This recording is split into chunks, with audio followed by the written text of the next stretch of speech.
Vamos falar agora de esporte aqui na TV Bom Dia com o Eric Oliveira. Boa tarde, Eric. Tudo bem, Leandro? Boa quinta pra ti e pra todo mundo. Quase que eu me perdi no dia da semana. E teve o feriado, é quinta-feira pra todos. Quinta-feira. Bom, e o pessoal da dupla Grenal tá ansioso aí para saber quando é que os jogos vão voltar. Quais são as informações de Grêmio e Inter?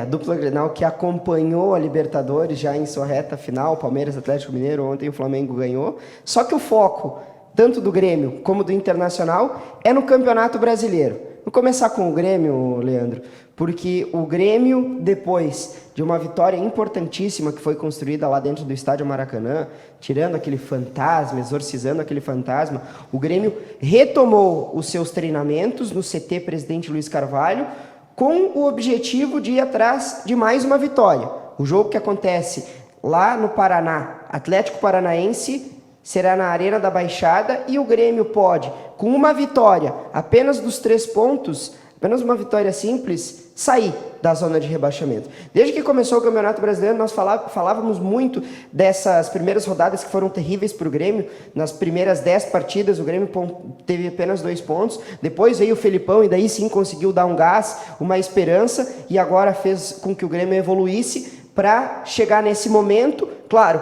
um primeiro turno que já passou, apenas o retorno, mas que o Grêmio agora trabalha com tranquilidade, olhando para a tabela de classificação e vendo que há possibilidades sim e concretas de saída dessa zona do desespero, até porque olha para trás adversários como até o próprio América Mineiro, o Sport Recife, a Chapecoense, que são equipes tecnicamente inferiores. E por que eu posso dizer isso? Porque o Grêmio em campo, apesar de ter tido algumas dificuldades, perdeu para o Corinthians, perdeu para o São Paulo, fez jogos bem difíceis. Esse mesmo jogo contra o Flamengo foi um jogo difícil, mas o Grêmio tem uma estratégia muito bem definida. O Felipão conseguiu armar um time que cumpra essa estratégia muito bem defensivamente e aos poucos começa a ganhar em reforços, como foi Vilha Sante, que assumiu uma condição de titular absoluto, bem como também na defesa, Rui Rodrigues, que dá a condição do Felipão daqui a pouco olhar para o seu banco de reservas, olhar o Campaz e dizer assim, olha,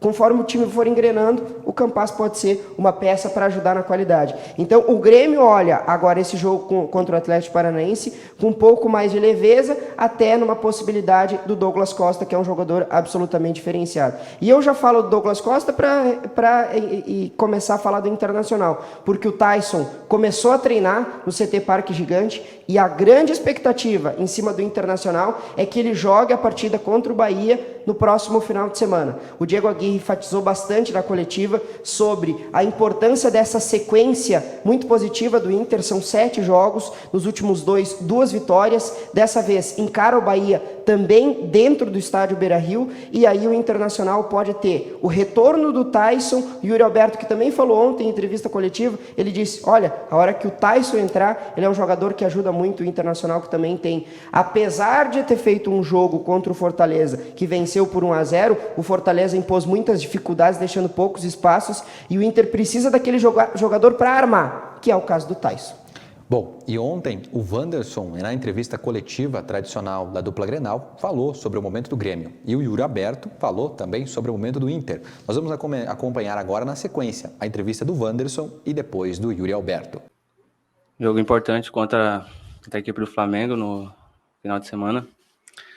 Sabemos da dificuldade, sabemos da importância desse jogo para a gente no campeonato. E desde ontem já começamos a pensar na equipe do Atlético Paranaense, que é uma equipe forte. Vem de altos e baixos, mas é uma equipe que está sempre no topo ali. E agora é pensar no Atlético Paranaense para fazer uns bons jogos e sair de vez dessa situação. Sobre o meu futuro, pensando primeiro aqui no Grêmio, pensando primeiro aqui a ajudar o Grêmio a sair dessa situação que é incômoda, e não é nessa situação que o Grêmio tem que se encontrar. Hoje a equipe do Flamengo é uma das maiores equipes do nosso continente. Então, claro que uma vitória dessa dá uma moral, dá um astral melhor para brigar pelo que a gente está vivendo nesse campeonato. Então, querendo ou não, o astral melhora, a moral melhora, então tudo fica mais leve, e para dar sequência na nossa retomada aí. Claro que Desde a chegada do Rafinha aqui, ele sempre fala comigo, sempre me orienta, não só ele, como os outros mais velhos aqui também. Aprendo um pouco com cada um. E me ajudou muito, me ajudou a pensar o jogo de outra forma. É um cara que, se eu tivesse evolução, é um cara que devo muito. E essa evolução passa também pelo nosso professor, Luiz Felipe. Não só ele também, como os outros que estiveram aqui, me ajudaram muito. E isso o Wander só tem a crescer com isso e só agrega a minha carreira. Voltou muito bem, tá treinando muito bem. Perguntei para ele como é que ele tava, ele falou que não tá sentindo nenhum desconforto, então tá muito preparado para o jogo de domingo e vai ser mais um reforço muito importante para nós. Foi um lance ali, um momento muito emocionante, né? Numa jogada anterior ali, o Edenilson deu uma bicicleta ali, tentou me pifar, eu acabei cabeceando em cima do goleiro. E quando eu dei assistência para ele ali, foi uma vibração muito grande, porque tava no finalzinho do jogo já, nos acréscimos. Quando eu toquei pra ele, eu fiquei olhando, eu vi a bola batendo na trave, ajoelhei, coloquei a mão na cabeça e falei, não, aí do nada a bola entrou, comemorando, vibrando pra caramba. Glória a Deus, e foi uma vitória muito importante pra gente. A gente veio de uma sequência muito boa, 7 jogos sem perder. Isso passa muita confiança pra gente e vamos agora, temos mais um jogo importante em casa e vamos tentar manter essa invencibilidade. A gente tem buscado evoluir bastante. A gente sabe que no Brasileiro são jogos muito difíceis e as poucas chances que a gente tiver, a gente tem que matar. Então, durante os treinos aqui, estou me concentrando o máximo possível também para quando chegar no jogo, eu estar muito bem e poder selecionar a melhor jogada ali, se tiver o companheiro livre também. E ressaltar também a nossa defesa, né? Nossa defesa é uma das defesas menos vazadas do Brasileiro também nesses últimos jogos. Muito contente com isso e a nossa defesa começa no ataque e o nosso ataque começa na defesa, né? Então, só queria ressaltar isso. Muito bem, 5 da tarde no Virando o Jogo, vamos falar mais sobre a dupla Grenal, hein? Mas agora a gente fala sobre o Ipiranga aqui de Erechim, o Canarinho, que está quase acabando a primeira fase da Série C do Campeonato Brasileiro. Isso aí, quase a questão de dias, né? Alguns dias para treinar, para se preparar, para depois pegar o São José. O Leandro já acompanha há algum tempo o Ipiranga também, né?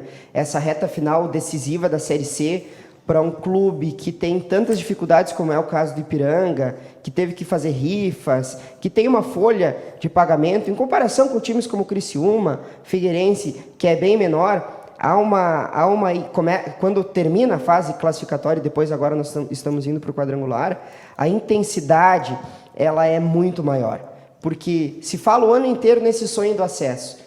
E quando se começa a se decidir, a perna começa a tremer. Então é muito importante essa última semana. Embora o Ipiranga, nós falamos muito no programa Virando o Jogo ontem, Leandro.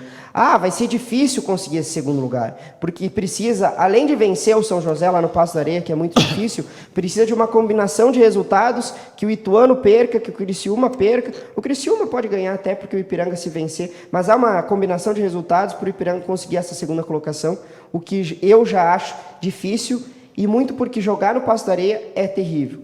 Tenho algumas informações em relação ao Ipiranga. Canu e Mikael, o meio-campista, e o Canu, capitão da equipe, estarão fora, suspenso. Acabaram tomando o 3º cartão amarelo. O técnico Júnior Rocha, conversei com ele, e ele disse que é muito possível que Salazar e Robson ganhem oportunidade no time principal do Ipiranga.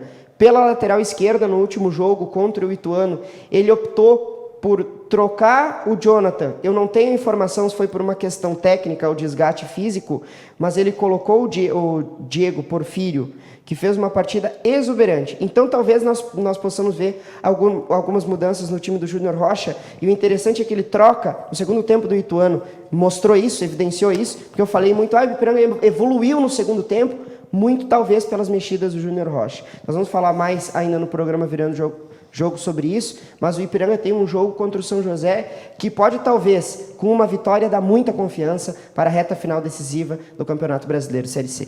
Vamos às 5 da tarde falar mais no Virando o Jogo. Não perca, ao vivo aqui pela TV Bom Dia, os destaques do esporte. Obrigado, Eric. Um abraço para ti e boa quinta para todo mundo.